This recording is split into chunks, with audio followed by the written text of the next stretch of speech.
Hello दोस्तों, स्वागत है आप सभी का आपके अपने ही यूट्यूब चैनल शिक्षा मंथन बाय विकास सर पर।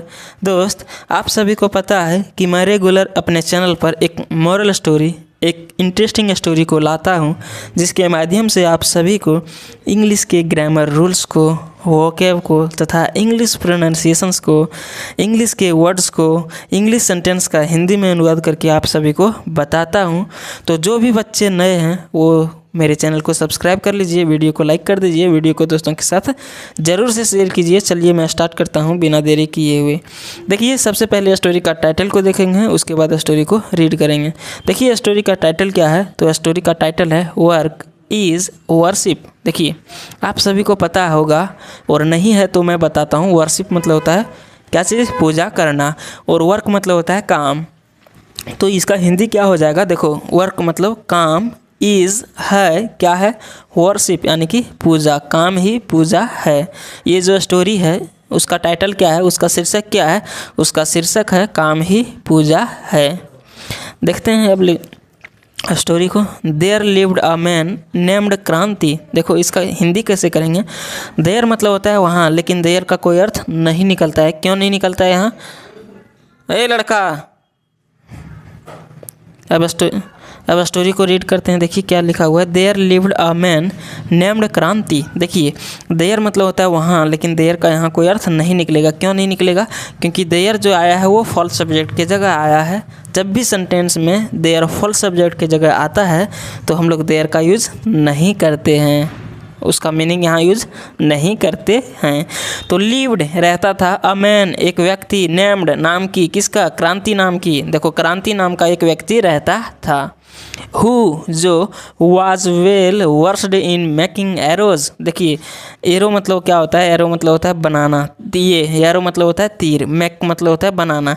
तो इन मेकिंग एरो मतलब तीर बनाने में वेल वर्स्ड यानी कि बहुत ही माहिर था। देखो हु जो वाज था, वेल वर्स्ड मतलब क्या चीज़, माहिर, जो था माहिर किस में, इन मेकिंग एरो तीर बनाने में।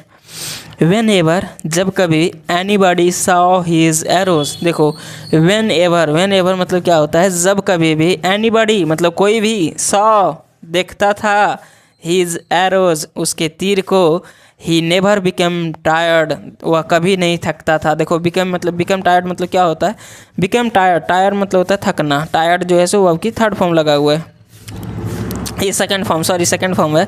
तो ही नेवर बिकेम टायर्ड, वह कभी नहीं थकता था। टू अप्रिसिएट हिम, देखो अप्रिसिएट मतलब होता है प्रशंसा करना, तारीफ़ करना, तो वो कभी नहीं थकता था, हिम उसको, किस क्या करने में, तारीफ़ करने में, उसका प्रशंसा करने में। देखिए भाई, जो भी वर्ड आपको नहीं आता है आप कॉपी में ज़रूर से नोट कीजिए, ताकि आपको आगे जो है सो रिवीजन करने में आसानी होगा, आपको वर्ड जो है सो आपका वर्ड कलेक्शन हो जाएगा, तो हिंदी करने में आसानी होगी। तो चलिए शुरू करते हैं। नेक्स्ट देखते हैं। वंस यानी कि एक बार। He was busy in making arrows. देखो ही वॉज बिजी वह व्यस्त था, क्या था, वह बिजी था, वह व्यस्त था, इन मेकिंग एरोज तीर को बनाने में। प्रोसेसन्स, देखिए प्रोसेसन मतलब क्या होता है, प्रोसेसन्स मतलब होता है जुलूस, क्या होता है, जुलूस, है ना। तो प्रोसेसन्स ऑफ अ रिच पर्सन, एक अमीर व्यक्ति का जुलूस, पास्ट मतलब गुजरे, फ्रॉम देयर मतलब वहाँ से, विथ लॉट्स ऑफ नॉइज मतलब बहुत, देखो लॉट्स ऑफ नॉइज मतलब होता है शोर शराबा, क्या होता है, लॉट्स ऑफ नॉइज का मतलब होता है बहुत शोर शराबे, और विथ मतलब के साथ, तो बहुत शोर शराबे के साथ जो है सो उस रास्ते से एक जो है अमीर व्यक्ति का जुलूस निकला। ही वॉज सो बिजी, वह इतना व्यस्त था, सो मतलब इतना, वह इतना व्यस्त था, डैट कि his mind didn't distract from his work. देखो क्या लिखा हुआ है, हिज माइंड मतलब उसके दिमाग, डिडंट डिस्ट्रैक्ट मतलब नहीं आया, नहीं दूसरे तरफ गया, फ्रॉम हिज वर्क अपने काम से उसके जो दिमाग थे वो डिस्ट्रैक्ट नहीं हुआ, वो उसी तरफ लगे रहा। टैट की कहाँ है, उसके बाद देखो डिस्ट्रैक्ट फ्रॉम हिज वर्क अपने काम से, उसका एंड, और he kept making the arrows, और वह क्या करता रहा, वो मेकिंग मतलब बनाते रहा, द एरोज किसको, तीर को वह बनाते रहा। आफ्टर सम टाइम, देखो कुछ समय के, सम मतलब कुछ, टाइम मतलब समय, आफ्टर मतलब के बाद, आफ्टर मतलब क्या होता है के बाद। तो कुछ समय के बाद a saint passed from there, a saint एक साधु, पास्ड मतलब गुजरा, फ्रॉम देयर मतलब वहाँ से, एक साधु कुछ देर के बाद वहाँ से गुजरे। टिल देन देखो, टिल देन मतलब हो जाता है तब तक, टिल देन एक जो ऐसे वर्ड है, फ्रेज कह सकते हैं, इसका मतलब हो जाता है तब तक। क्रांति हैड कंप्लीटेड हिज वर्क, तब तक क्रांति हैड कंप्लीटेड, क्रांति ने कर चुका था हिज वर्क अपने काम को। क्रांति क्या काम करता था, तो क्रांति काम क्या करता था भाई, तो वो तीर बनाने में बहुत माहिर था, तीर को बनाता था।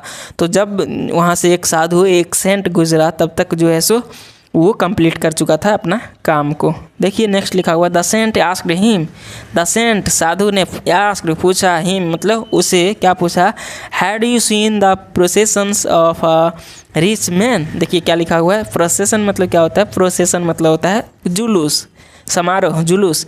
हैड यू सीन क्या आपने देखा है या फिर देखा था, देखो हैड लगा हुआ है यानी कि पास्ट है, क्या आपने देखा था, द प्रोसेशंस किसको, जुलूस को, ऑफ अ रिच मैन एक अमीर आदमी का जो है सो जुलूस को देखा था। हाउ मच टाइम मतलब कितना समय, हैज़ पास्ड मतलब बीत चुका है, आफ्टर डैट प्रोसेशन मतलब उस जो है सो जुलूस के बाद, उस जुलूस के बाद कितना समय बीत चुका है, पास मतलब होता है बीतना। देखिए हैज़ लगा हुआ, उसके बाद वाव की थर्ड फॉर्म लगा है, इसका मतलब हो जाएगा ये जो है सो प्रेजेंट परफेक्ट टेंस का सेंटेंस है ना। प्रेजेंट परफेक्ट टेंस में जो है आता है वो हैज़ और हैव के बाद वाव का थर्ड फॉर्म आता है। तो कितना समय बीत चुका है जो है सो ये कि क्या चीज़, डेट प्रोसेशन मतलब उस जुलूस को गुजरने के बाद कितना समय बीत चुका है। देन उसके बाद क्रांति सेड सॉरी, क्रांति ने सॉरी माफ़ी मांगी, देखो देन यानी कि उसके बाद क्रांति सेड सॉरी, क्रांति ने सॉरी कहा टू द सेंट, किससे, सेंट से, साधु से क्या कहा, सॉरी कहा। एंड और सेड और कहा, क्या कहा, ही वॉज टू बिजी, वह इतना व्यस्त था, इन मेकिंग एरोज किसको, मेकिंग एरोज यानी कि तीर को बनाने में, सो कि he couldn't see the processions, देखो ही कुडंट सी वह देख नहीं सका, सी मतलब होता है देखना, कुडंट मतलब सका सके, सकी में देंगे, तो ही कुडंट सी वह देख नहीं सका, द प्रोसेशन किसको नहीं देख सका, जुलूस को नहीं देख सका। देखिए इस प्रकार का जो सेंटेंस होता है यहाँ से यहाँ तक आप एक बार में पढ़ेंगे तो ये रिमूव टू का सेंटेंस है। यहाँ क्या लगा हुआ है, देखिए सो और यहाँ लगा हुआ है टू, ये जो है सो रिमूव टू का सेंटेंस है। तो कह सकते हैं जैसे ही is too weak to walk, ये जो होता है एक रिमूव टू को चेंज करते हैं उसमें है, और वह इतना जो था तीर बनाने में, सो कि he couldn't see the procession, कि वह जो है सो प्रोसेशन को यानी कि ये जो जुलूस था उसको देख नहीं सका, है ना। अब थोड़ा ऊपर कर लेते हैं, उसके बाद हम लोग पढ़ेंगे। ध्यान से देखिएगा भाई, बहुत मज़ा आएगा, आप जो है सो इंग्लिश को बेसिक से पूरा सीख जाएंगे। देखिए द सेंट रिप्लाइड, देखो द सेंट साधु ने रिप्लाइड जवाब दिया, डैट की इवन इफ भले ही यू वर प्रेजेंट आप मौजूद थे, आप उपस्थित थे, भले ही आप उपस्थित थे, यू डिडंट हियर आपने नहीं सुना, द साउंड मतलब आवाज़ को, क्लैरिनेट्स एंड ड्रम्स, देखो आप यहाँ मौजूद थे, आप उपस्थित थे, फिर भी आपने नहीं सुना, द साउंड मतलब आवाज़ को, किसका आवाज़, ऑफ क्लैरिनेट्स, देखो क्लैरिनेट्स मतलब क्या होता है, क्लैरिनेट्स मतलब होता है शहनाई, तो आपने आवाज़ नहीं सुना शहनाई, और एंड मतलब क्या होता है, और ड्रम्स यानी कि ढोल का, आप यहाँ मौजूद थे फिर भी आपने जो है क्लैरिनेट यानी कि शहनाई और ड्रम मतलब ढोल, शहनाई और ढोल की आवाज़ नहीं सुना। देन उसके बाद द मैन रिप्लाइड, आदमी ने जवाब दिया, माई वर्क इज़, देखो my work is worship for me, देखिए माई वर्क यानी कि मेरा काम, इज़ है क्या है, वर्शिप यानी कि क्या है, पूजा है, मेरा काम पूजा है, फॉर मी मेरे लिए मेरा काम पूजा है। वेन एवर मतलब जब कभी, आई डू मैं करता हूँ, माई वर्क अपने काम को, I forget all things, I forget मैं भूल जाता हूँ, ऑल थिंग्स मतलब सारी चीज़ों को, जब भी मैं अपने काम को करता हूँ मैं सारी चीज़ों को भूल जाता हूँ और मेरा दिमाग कहाँ रहता है, जो काम मैं करता हूँ उस पर।